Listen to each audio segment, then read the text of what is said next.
voudrais compléter mes propos sur les premières journées, le premier tour des primaires de la droite et du centre, car il me semble qu'il y a des éléments qu'il faut ajouter pour bien comprendre ce qui se passe, ce qui s'est passé. Il faut faire la part notamment de ce qui est, beaucoup d'observateurs le remarquent, quelle est la part du rejet, quelle est la part de l'adhésion. Et souvent là, une ambiguïté extraordinaire.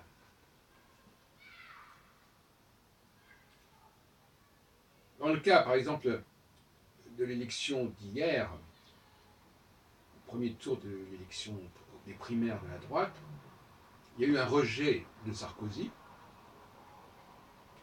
qui se retrouve en troisième position, donc il ne pourra pas participer au second tour, la fameuse affaire du second tour, dont on nous parle tellement, notamment depuis 2002, qui sera au second tour.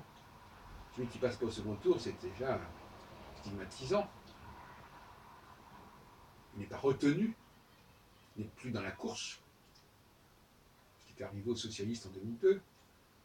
Et quelle est la part donc du rejet et quelle est la part de l'adhésion, en l'occurrence à François Fillon. Je crois qu'il ne faut pas sous-estimer cette dimension. Même qu'aux États-Unis, quelle est la part de l'adhésion à Trump et quelle est la part du rejet d'Hillary Clinton? Il est possible que si il y avait eu Bernie Sanders à la place d'Hillary Clinton, les choses auraient tourné autrement. Donc, il ne faut pas se précipiter dans les conclusions. Il me semble, pour parler en termes d'astrologie, l'astrologie alpha, oméga, si vous permettez, il me semble que la phase alpha, qui est une phase dont je dirais qu'elle est marquée par une certaine faiblesse immunitaire, ce qui est nécessaire, puisque c'est notamment la phase de la fécondation, la phase de la procréation, et que la femme, bien entendu, doit être capable de supporter une intrusion dans son corps sans que ça provoque des rejets. Donc elle n'est pas dans un processus de rejet à ce moment-là. Eh bien, il y a de la même façon, au niveau social, sociétal, des intrusions, des personnages qui imposent leur présence plus ou moins indûment, qui abusent d'une certaine bonne volonté, une certaine bienveillance, une certaine tolérance. Et ces personnages, il faut les dégager, il faut les évacuer. Le retour de l'entrée même de Sarkozy dans la lutte pour les primaires faisait problème déjà en soi. Devait-on l'accepter dans le club des primaires de la droite et du centre ou pas, en dépit de tous les services qu'il avait pu rendre au parti dont il était devenu le président. Cette question se pose à tous les niveaux, aussi bien au niveau de la vie publique que de la vie privée. Nous sommes à la merci d'intrusions sans nombre. L'organisateur de réunion, par exemple d'un café philo, peut être envahi, si on peut dire, par telle et telle personnalité qui vient abusivement participer au débat et qui intervient de manière excessive, tant quantitativement que qualitativement, etc., et qui impose sa présence. Et la question qui se pose à moi, c'est que c'est dans la phase alpha elle-même, et non pas dans la phase oméga, qu'il va y avoir déjà un phénomène de rejet. La phase oméga n'est pas simplement le rejet de la phase alpha. La phase alpha génère elle-même, à un moment donné, un processus de rejet. De réaction plus ou moins viscérale contre l'intrusion. On ne peut pas croire donc que toutes les intrusions en phase alpha restent sans réplique et sans réaction. Non. Elles génèrent des agacements, des énervements, mais avec des réactions plus ou moins puissantes, plus ou moins efficaces. On peut noter, notamment, en ce qui concerne les femmes, une certaine façon de rejeter la présence féminine. Nous avons 3 exemples.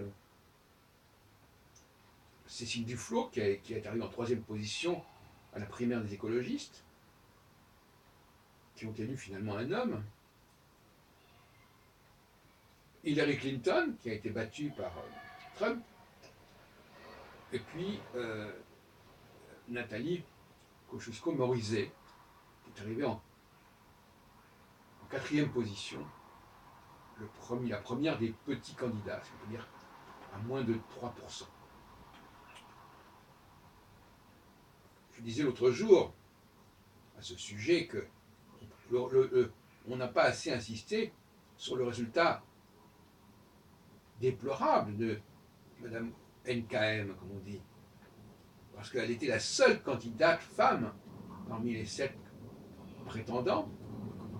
Et on aurait pu croire que les femmes se seraient solidarisées par rapport à elle, comme ça, par affinité sexuelle, je pourrais presque dire.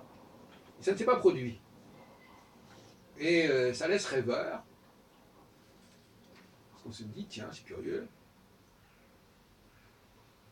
le vote pour une femme aura été de moins de 3% lors du premier tour, qui a quand même mobilisé plus de 4 millions de personnes.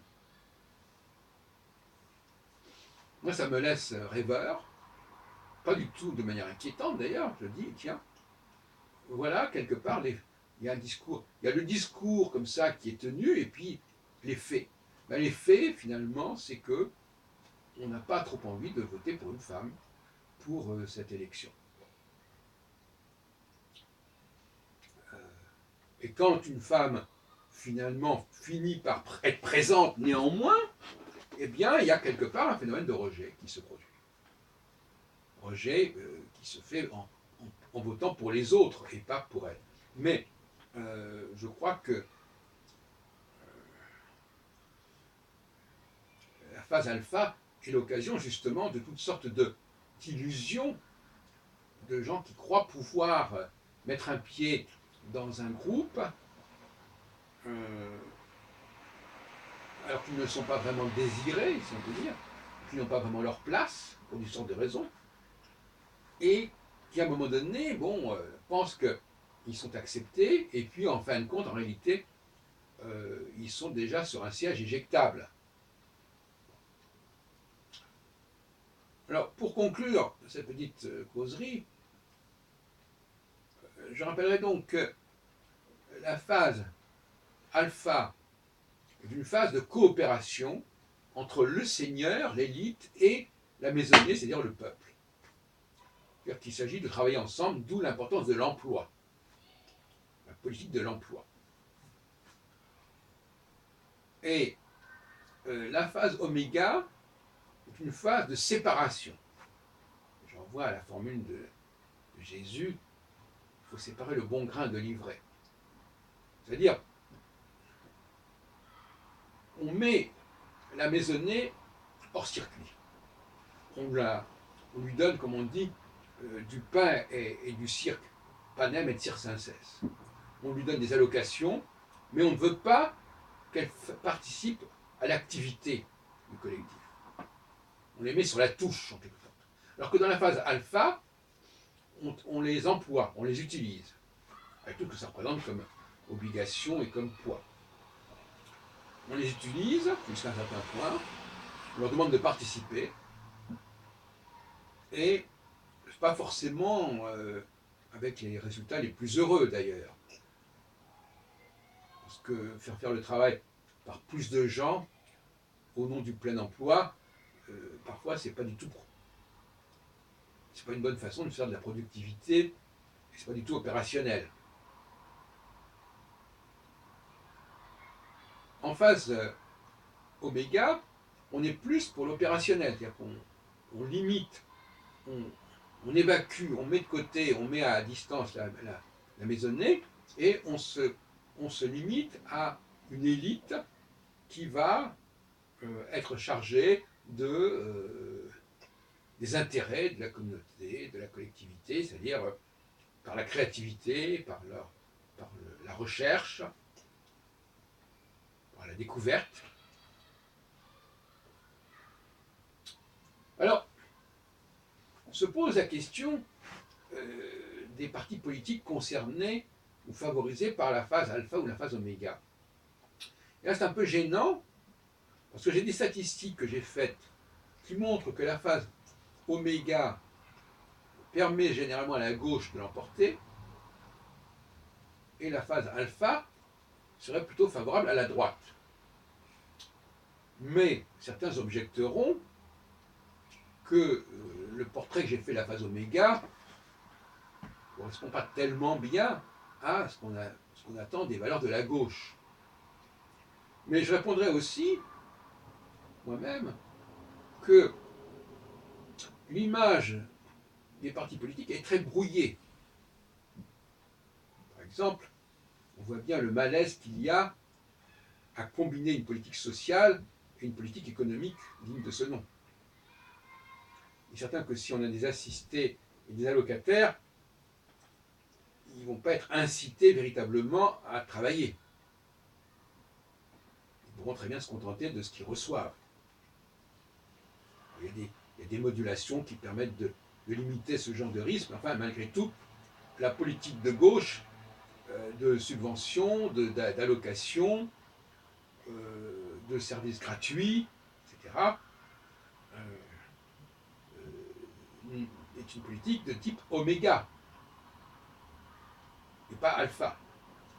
Et c'est pourquoi la gauche a eu tort, actuellement, avec comme exemple, effectivement, François Hollande, qui avait annoncé que c'est la courbe du chômage qui déterminerait s'il était disposé à demander un nouveau mandat de 5 ans. Là, il s'est engagé dans une drôle de galère, parce que la gauche n'est pas vocation à faire baisser la courbe du chômage. Elle a vocation à faire baisser la courbe de la pauvreté. Pas tout à fait pareil. La courbe de la pauvreté, elle baisse par le fait des allocations, des prises en charge. Et ça vaut aussi d'ailleurs, excusez-moi de le dire, l'opposition entre emploi et allocation n'est pas très nette. Notamment la question des fonctionnaires du service public. Quand on dit qu'il faut... Les fonctionnaires sont d'une certaine façon des allocataires et des assistés, sous des formes parfois déguisées. Et donc il n'y a pas de différence fondamentale entre les assistés et les allocataires et les fonctionnaires. Même si sur ce point on peut discuter bien évidemment, mais dans bien des cas, le plein emploi débouche sur des pratiques tout à fait abusives, avec des gens qui sont payés à ne pas faire grand-chose d'intéressant et d'utile. Donc pour moi, vu de Sirius, celui qui est employé ou celui qui est allocataire, pour moi c'est à peu près blanc-bonnet et bonnet blanc. Parce que comme on l'a déjà dit à plusieurs reprises, celui qui est employé, il se fait employer. Et donc finalement, il dit, voilà, employez-moi, payez-moi, et en contrepartie, je vous rendrai tel et tel service. Mais il faut et parfois ces services sont non pas imaginaires, mais les personnes qui cherchent des employés, parfois pourraient très bien faire les choses elles-mêmes. Donc il y a aussi des gens qu'on persuade de leur incapacité à faire certaines choses, qu'ils ont besoin d'aide, alors qu'en réalité ils pourraient très bien être autonomes. Donc quelque part, quelqu'un qui emploie autrui, il est en perte d'autonomie, c'est une évidence. Voilà ce que je voulais vous dire, globalement. Bon, c'est encore en pleine réflexion, mais il semble qu'effectivement, on alterne entre une phase alpha, une phase de procréation, une phase où les femmes sont mise enceinte, en quelque sorte, tombe enceinte, entre autres choses, mais ça c'est un élément fondamental de la maisonnée, c'est le coït. Le coït, c'est la conjonction, justement, au sens strict du terme, et des phases oméga où, au fond, la maisonnée et l'emploi, la maisonnée, on ne cherche pas à l'employer, on cherche pas à, on cherche pas, l'élite cherche à être autonome par rapport à la maisonnée, mais pour avoir la paix, on, on, on la nourrit en quelque sorte, on la distrait.